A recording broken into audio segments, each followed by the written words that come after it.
Our modern world relies on one thing more than any other: uninterrupted power.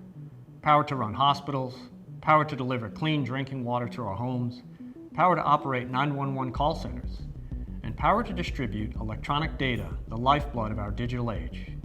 These critical needs and many more depend on continuous power that is typically provided by a public utility.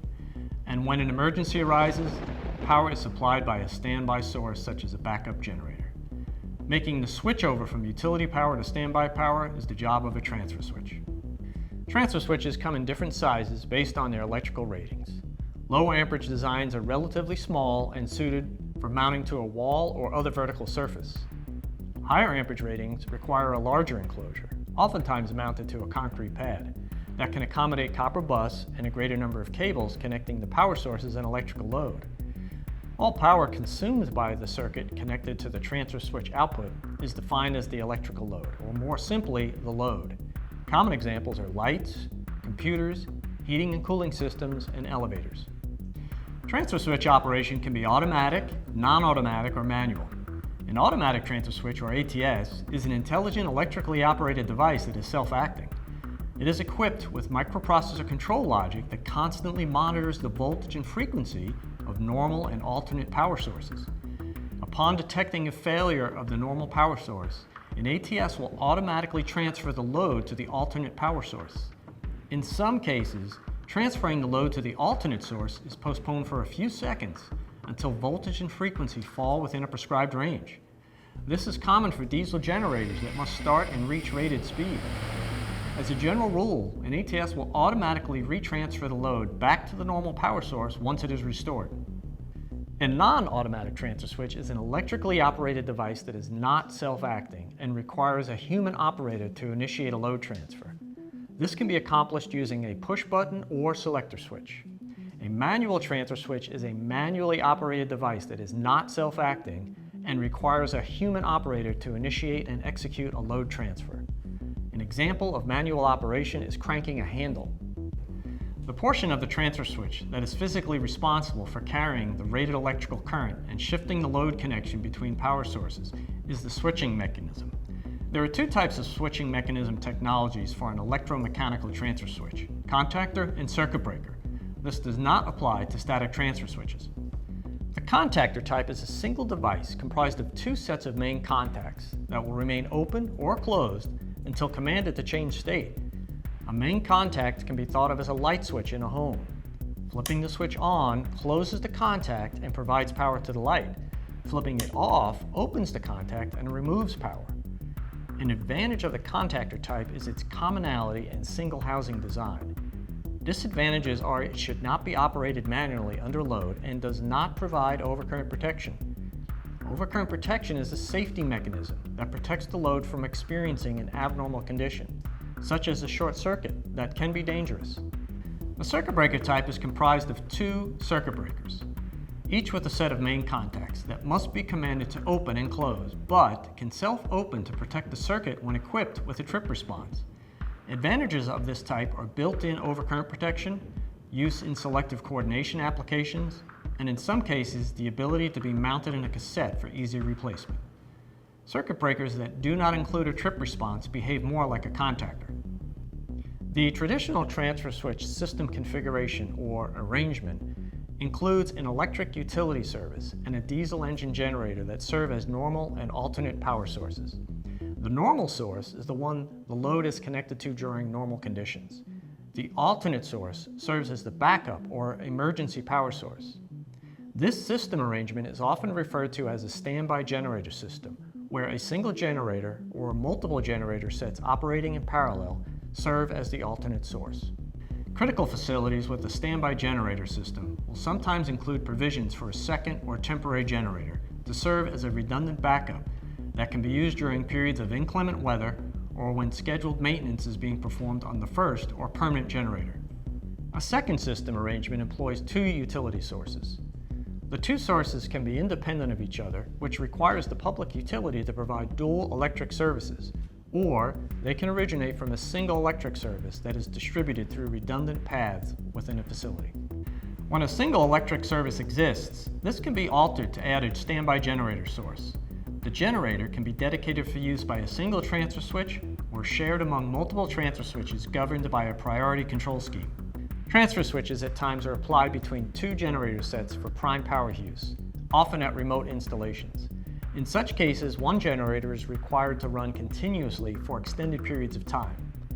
To equally share runtime, source power is periodically alternated between the generator sets. While all the arrangement types discussed have been shown to use utility and generator sources, consulting engineers are increasingly incorporating non-traditional power sources such as solar arrays, wind turbines, battery storage units, and fuel cells into power distribution system design. Transfer switches shift the load connection between the normal and alternate power sources in two basic ways: open or closed transition. An open transition is a break before make transfer. That is, the transfer switch breaks the load connection to one power source before making a connection to the other power source. This is accomplished by opening a first set of main contacts before closing a second set. There are two open transition subtypes, delayed and in-phase. An open delayed transition pauses between opening one set of main contacts and closing the other set of main contacts. The delay period lasts a preset amount of time, typically a few seconds, that is fixed or adjustable. Alternatively, the delay period can be based on the amount of time it takes the voltage, measured at the load, to decay below an adjustable threshold. For example, a threshold set at 20% of nominal voltage equates to 96 volts for a 480 volt system. Introducing a time delay into the transition sequence can prevent a high level of instantaneous current from developing when an inductive load is reconnected to a non-synchronized power source.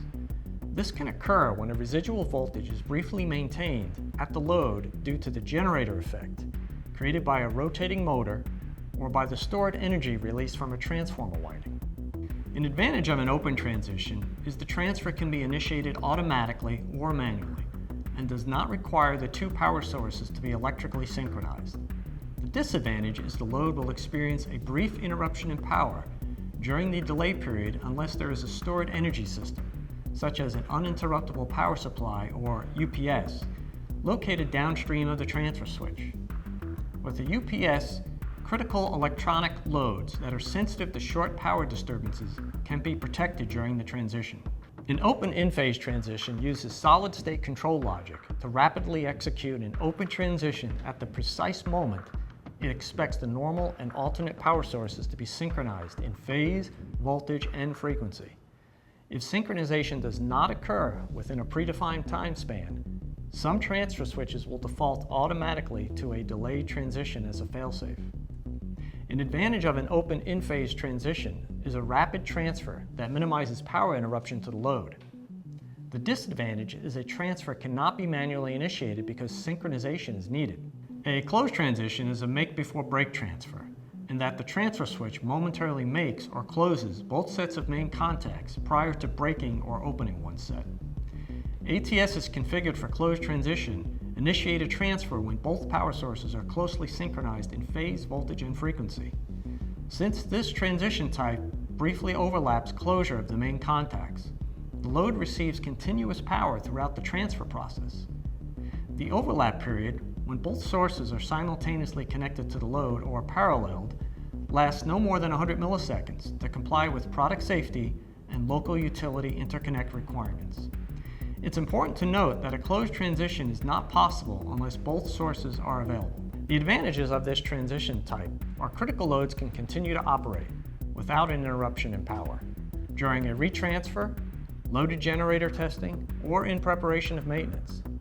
Disadvantages of a closed transition are its cost premium relative to an open transition type and the need for automatic control logic to anticipate source synchronization and management of the paralleling time limit. For three-phase power applications, requiring that the neutral conductor be switched, transfer switches can be configured with a fully rated fourth power pole that performs identical to the ABC phase poles. For a single-phase or split-phase applications, a fully rated third pole can be configured. A switch neutral is commonly used when the power sources feeding the transfer switch are both grounded. In this scenario, both sources are said to be separately derived. Using a switch neutral inhibits ground current from flowing between the power sources via the neutral conductor. This prevents nuisance tripping and/or desensitizing the ground fault sensing system. For an in-depth discussion on this topic, check out Eaton's white paper entitled 3-Pole and 4-Pole Transfer Switch Switching Characteristics. Facilities with a single utility service and a single generator will often require an ATS to be specifically rated for use at the service entrance to ensure that loads can quickly and safely shift to alternate power if utility power is interrupted. Service entrance, as the name implies, is the point where power supplied by an electric utility enters a facility. Oftentimes, non-critical loads are inhibited or shed from connection to the alternate power source to avoid overloading the generator, which may be sized to provide backup power to critical loads only. A service entrance rated transfer switch must include integral overcurrent protection and a disconnect means as required by NFPA 70, the National Electric Code. In some instances, it must also include ground fault protection and/or a means to reduce arc energy for increased worker safety. Automatic transfer switches require regular inspection, maintenance, and test to ensure their continued reliability, especially in mission-critical systems. A common way to facilitate these activities is to utilize an ATS fitted with a bypass switch, and when combined in a single assembly, this is referred to as a bypass isolation ATS. The purpose of the bypass switch is to reroute the flow of current through a redundant path so the ATS can be isolated from the electrical circuit without interrupting power to the load.